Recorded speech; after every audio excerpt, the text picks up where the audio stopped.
Officer Kyle Bredson pulled Tobias Ndukwe over at 6:38 p.m. on a Friday in October on Meridian Street in Indianapolis, Indiana, 2 blocks north of the 38th Street intersection, and the reason he gave: after the flashlight came through the driver's window and swept the interior and landed on Tobias's face, was that the vehicle's registration sticker looked irregular. The vehicle was a 2021 BMW 540e in deep blue metallic.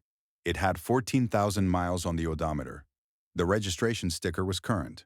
Tobias had bought the car 11 weeks earlier in cash from a dealership on Keystone Avenue, and the title was in his name, and the insurance was current, and the sticker was not irregular in any way that a flashlight or a naked eye or a document examiner could identify, because there was nothing irregular about it.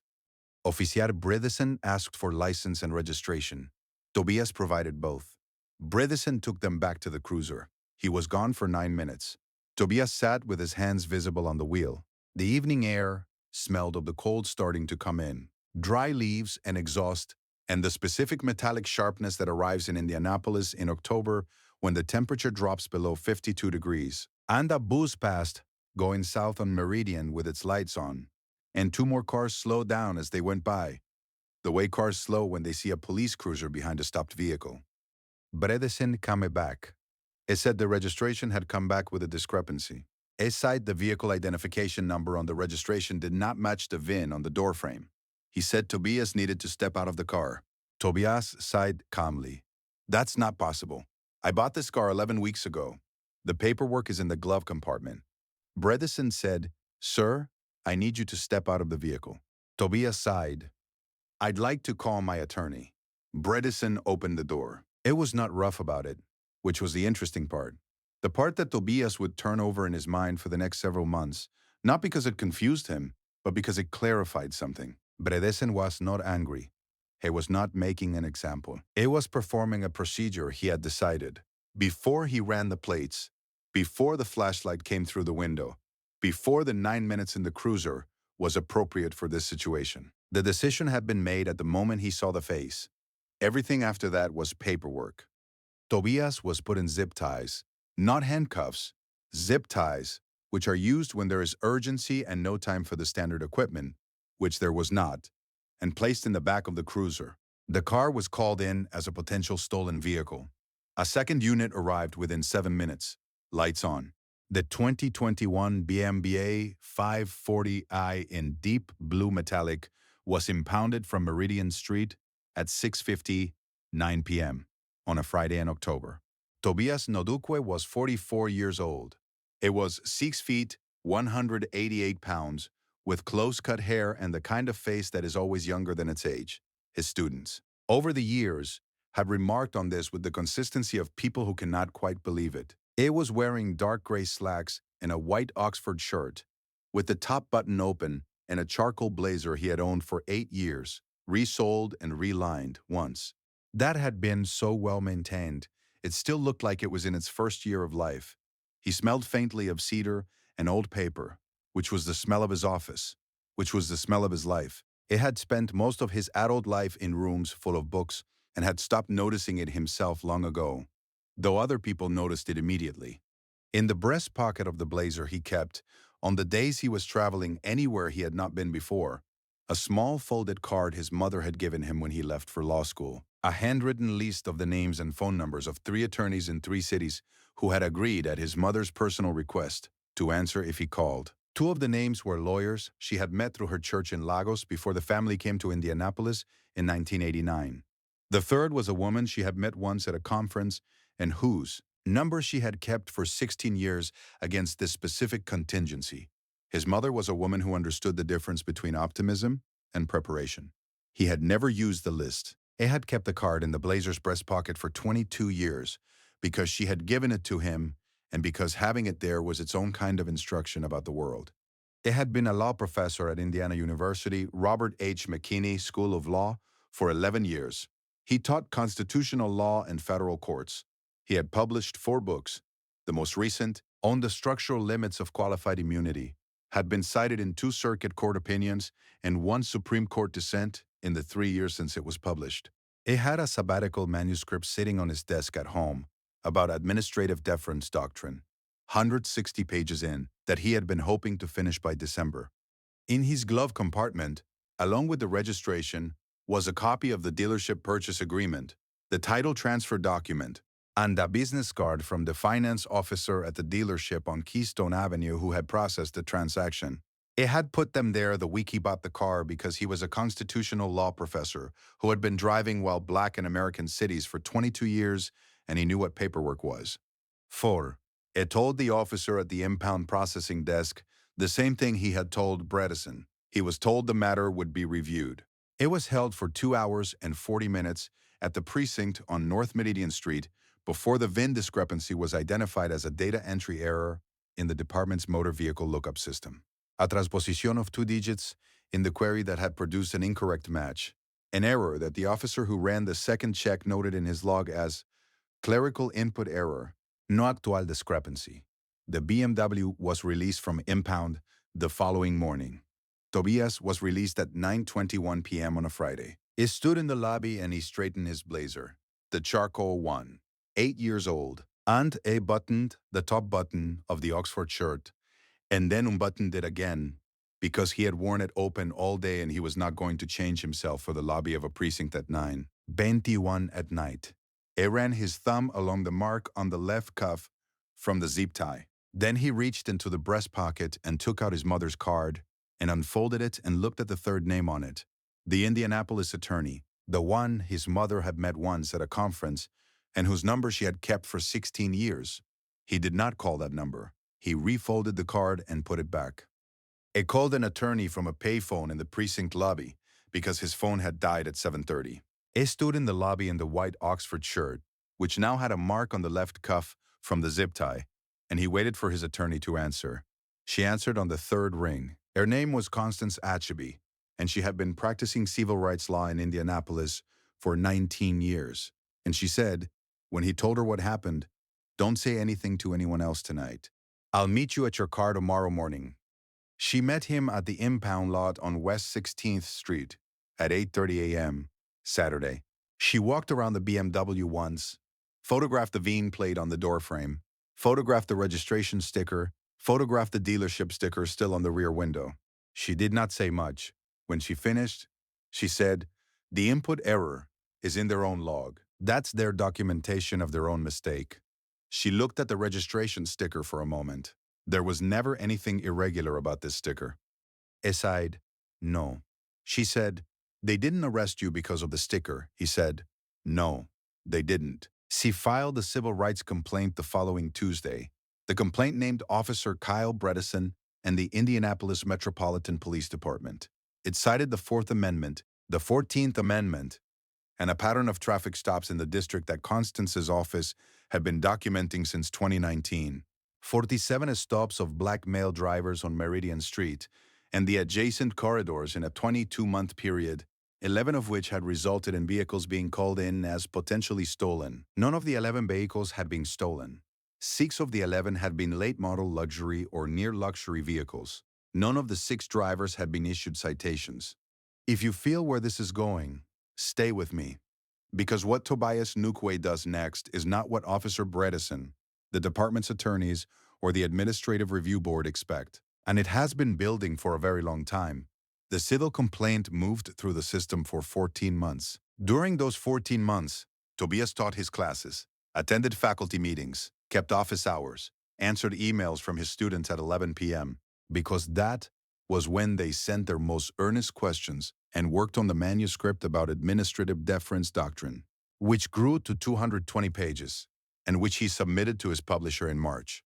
He also attended every deposition in the civil case, reviewed every document produced in discovery, and spent approximately 30 hours assisting Constance with the technical constitutional analysis at no charge because he wrote the textbook.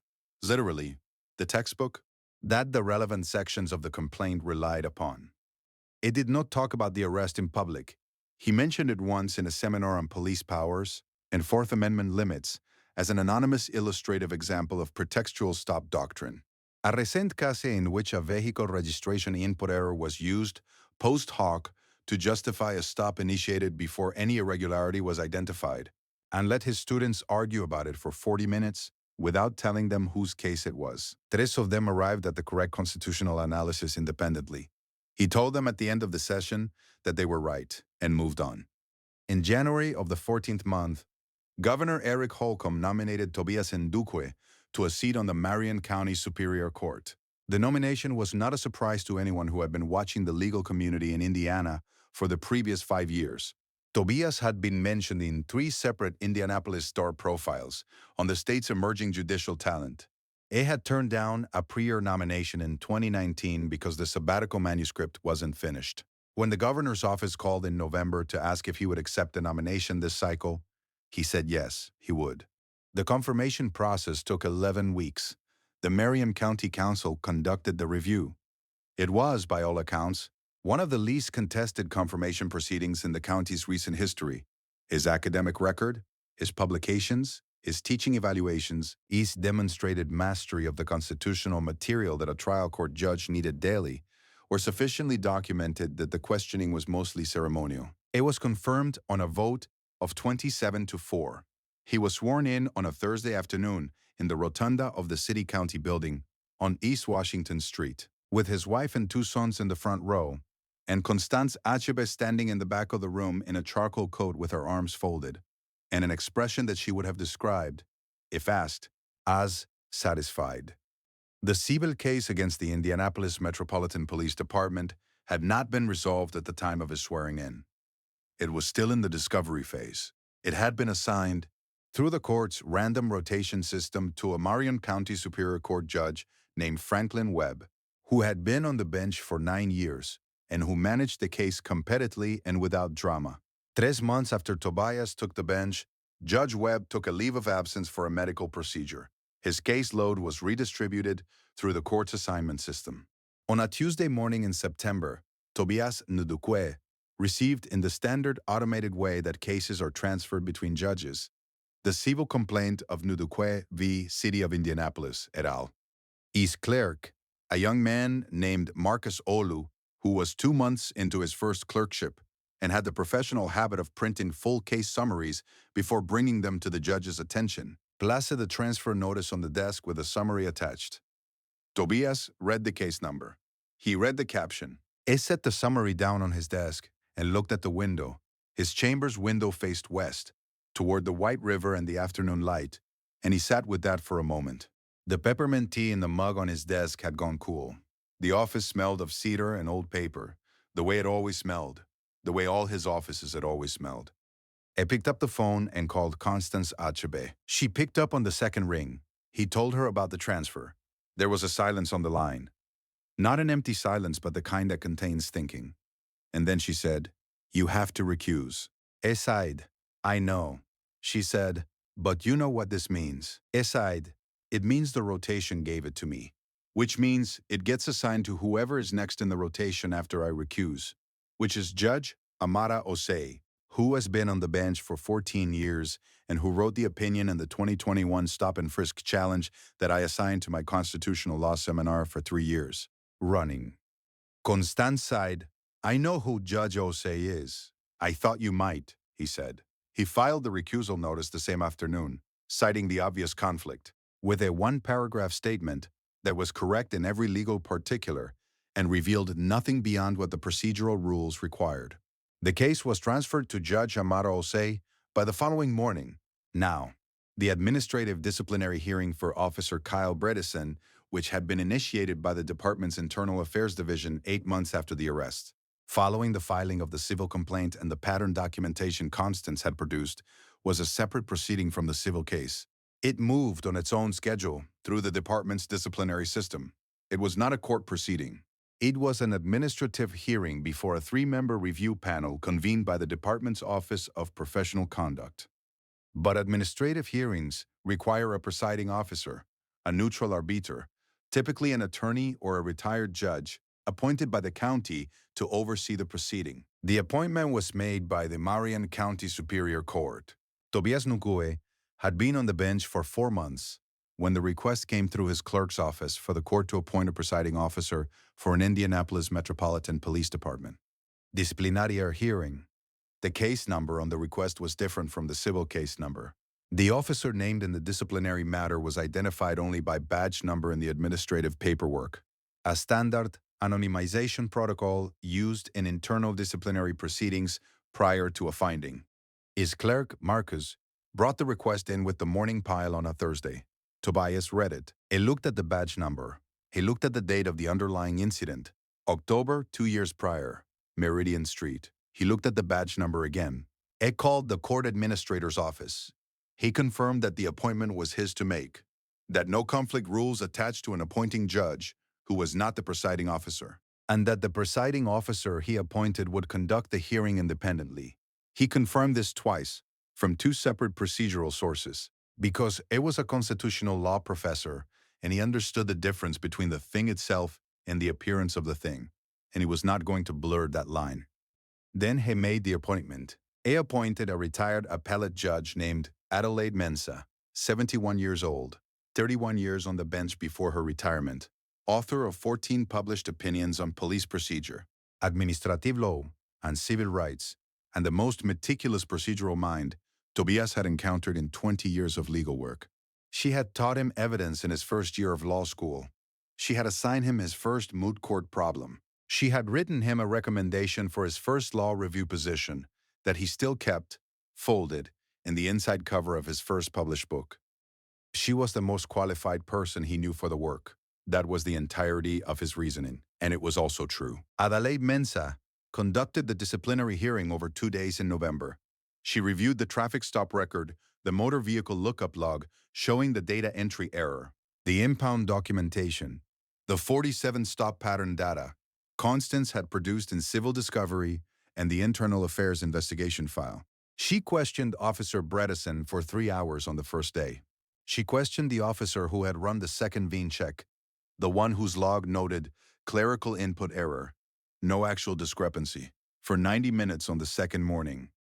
Error finding was issued on the afternoon of the second day. It was 12 pages.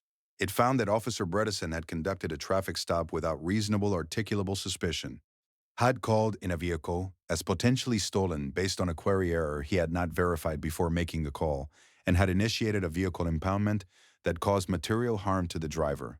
It found no evidence of procedural good faith in the initial stop decision.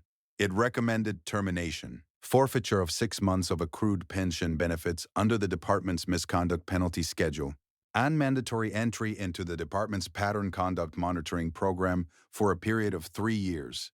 A recommendation that, if adopted by the department's command staff, would apply to Bredesen's batch number regardless of whether he remained employed or appealed. The finding landed on the desk of the department's command staff on a Tuesday morning. By Thursday, the union had announced it would appeal. By the following Monday, Constance Achebe had filed a motion in the civil case, citing the administrative finding as supporting evidence of the pattern claim. The civil case was before Judge Omara Osei. Officer Kyle Bredesen had been on the force for 8 years when he pulled a 2021 BMW 540 over on Meridian Street on a Friday in October and pointed his flashlight through the window and made a decision before the papers came back from the cruiser. He had made similar decisions before. The 47 stops were not all his, but a portion of them were. On the internal affairs file, contained 8 prior incidents, none resulting in discipline, all cleared by the same reviewing supervisor who had cleared incidents in 4 other precincts with the same result. He had never, in 8 years, been told that any of his decisions had been wrong. Tobias Nutque knew this. He had read the internal affairs file in the discovery documents Constance sent him. He was not surprised by the 8 incidents. He was not surprised by the single reviewing supervisor. He had written a book about qualified immunity, and he understood, at a level of constitutional granularity, that very few people outside a law school or a federal appellate court would have the framework to articulate exactly how the system that produced Bredesen's 8 cleared incidents worked, why it persisted, and what it would take to change it. He also understood something more personal, which was that the system had assumed, on a Friday evening on Meridian Street, that the man in the BMW was someone the system could move through and be done with. The system had not been wrong about that exactly. It had moved through him. What it had not accounted for was where he would be standing on the other side. There are encounters that look like endings. The flashlight through the window. The door opened from outside. The zip ties at 6:59 p.m. On a Friday, the BMW on a flatbed, the payphone in the precinct lobby because the phone had died. These are the images the system produces when it has decided that a person is a problem to be processed rather than a citizen to be served. The system produces them, and then it moves on. And it does not track where the processed person goes because the system has already decided what kind of person they are and has no mechanism for revising that decision. It does not watch. It does not follow up. It does not, on a Tuesday morning 2 years later, connect the badge number on administrative hearing request to the case number from the October night on Meridian Street. It is not paying that kind of attention, but some people are. Some people pay that kind of attention for their whole lives, not out of bitterness, not out of calculation, but because the attention was trained into them by the nature of what they experienced, and because paying attention became the thing they did instead of collapsing. They paid attention to the law. They published books about the systems that moved through them. They taught students to see what they had been taught to see.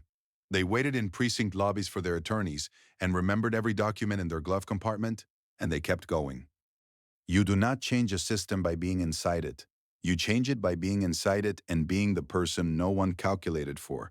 The person who knows the statute, who teaches the statute, who wrote 4 books about the constitutional framework that governs the statute, and who, on a Tuesday morning in a chamber's office that smells of cedar and old paper, reads a badge number on administrative request form and makes one phone call to confirm that everything he is about to do is correct, and then does it correctly. The BMW is in his garage on North Delaware Street. It has 31,000 miles on it now. The registration sticker is current. He drives it to court on Tuesdays and Thursdays when he doesn't take the bus. He has a parking spot in the city-county building garage with his name and courtroom number stenciled on the wall. He parks in it without event. His son, the older one, who is studying political science at Purdue, asked him last Thanksgiving what it was like being the judge at the hearing. Tobias thought about it for a moment and then said, "I wasn't the judge at the hearing. I appointed the judge at the hearing. There's a difference." His son said, "What's the difference?" Tobias sighed. The judge at the hearing decided the case. I just knew who was best to decide it. His son thought about that. He said, "How did you know?" Tobias sighed, "Because I paid attention for a long time." His son is 20 years old and studying political science, and he is learning in the way that children learn the things their parents give them before they understand what they are being given. How to pay attention. Here is what I want to ask you. Think about the moment in your life when a system moved through you. When something decided, before it looked at you properly, what category you belonged to and what that meant. Think about what you did with that. Did it make you smaller? Did it make you more careful? Did it become the engine of something you built? And is there someone in your life right now, a child, a student, a neighbor, watching how you carry it? Leave your answer in the comments. Tell me what that moment made. Subscribe for more stories about hidden strength, quiet power, and the people the world overlooks until they change everything. I'll see you in the next one.